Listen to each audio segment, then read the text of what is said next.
നിങ്ങളുടെ favourite shows ഇനി ഒരിക്കലും മിസ്സാവില്ല. ഇപ്പോൾ C5-ലൂടെ കാണും നിങ്ങളുടെ ഫേവറേറ്റ് ഷോസ് തികച്ചും സൗജന്യമായി. ഒരു സുപ്രഭാതത്തിൽ രാഖിയുടെയും സാഗറിന്റെയും സംരക്ഷണയിലുള്ള കുട്ടിയെ കാണാതാകുന്നു. കുട്ടിയെ കണ്ടെത്തി കൊടുക്കണമെന്നാണ് പരാതി.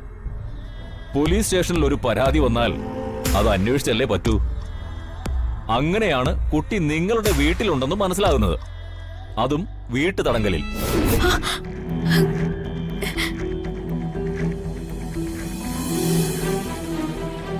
സർ, കുട്ടി സ്വന്തം ഇഷ്ടപ്രകാരം എന്റെ വീട്ടിൽ സന്തോഷത്തോടെയാണ് കഴിയുന്നത്.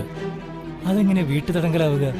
ഓഹോ, അരിയും തിന്ന് ആശാരിച്ചിയും കടിച്ചിട്ട് ശൗര്യം കാണിക്കുന്നുണ്ടോ മാധവ?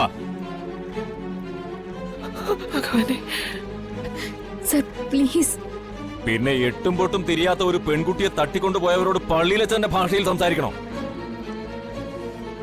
എന്തുദ്ദേശത്തിലാടി നീയും നിന്റെ കുടുംബക്കാരും കൂടി ഈ കൊച്ചിനെ പൊക്കിയത്?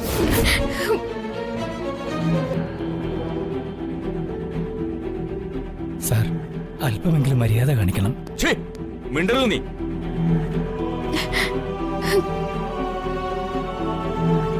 മിണ്ടിയാൽ ചവിട്ടി നട്ടല്ലൊടിക്കും ഞാൻ.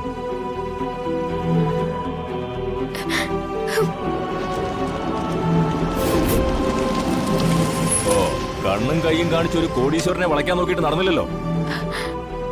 അപ്പൊ പിന്നെ കിഡ്നാപ്പ് ചെയ്യാന്ന് കരുതി അല്ലേ?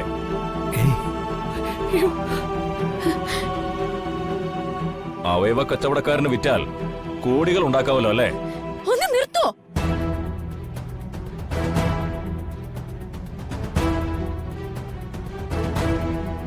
ഇത് മീൻ ചന്തയല്ല, police സ്റ്റേഷനാ.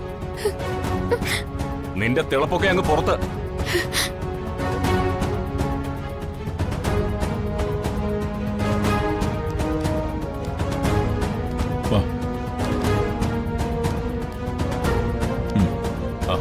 Good morning sir. Good morning. പ്രതികളെ ചോദ്യം ചെയ്യലൊക്കെ കഴിഞ്ഞു. ഒന്നും അത്ര പെട്ടെന്ന് കുറ്റം സമ്മതിക്കുന്ന ഇനങ്ങളല്ല. തുടങ്ങിയിട്ടേ ഉള്ളൂ. ശരിക്കുള്ള ചോദ്യം ചെയ്യൽ വേണ്ടിവരുമെന്നാ തോന്നുന്നത്. കുട്ടിയെ ഇവർക്ക് തെരുവിൽ നിന്ന് കിട്ടിയ മട്ടിൽ ആ സംസാരം.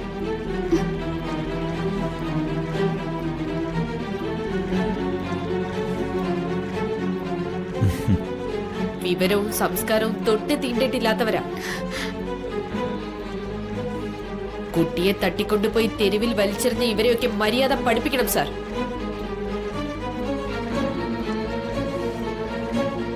പോക്സോ എടുത്ത് പ്രയോഗിക്കുക.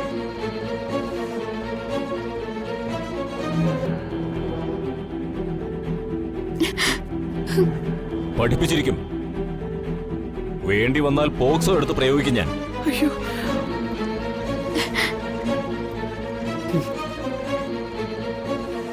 സാറേ, ഞങ്ങൾക്കെതിരെ കള്ളപ്പെറ്റീഷൻ തന്നവരുടെ മുന്നിൽ വെച്ച് ഞങ്ങളെ ചോദ്യം ചെയ്യരുത്.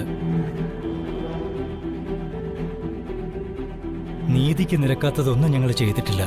സാധുക്കളായി ഞങ്ങളെ വിട്ടയക്കണം സാറേ. ഞങ്ങൾക്ക് നീതി കിട്ടണം സാറേ. ശരി, നിങ്ങൾക്ക് ഞാൻ നീതി നിഷേധിക്കുന്നില്ല. രാജേഷ്, ദേവിക സർ, രണ്ടിനെയും പിടിച്ച് ലോക്കപ്പിലിട്.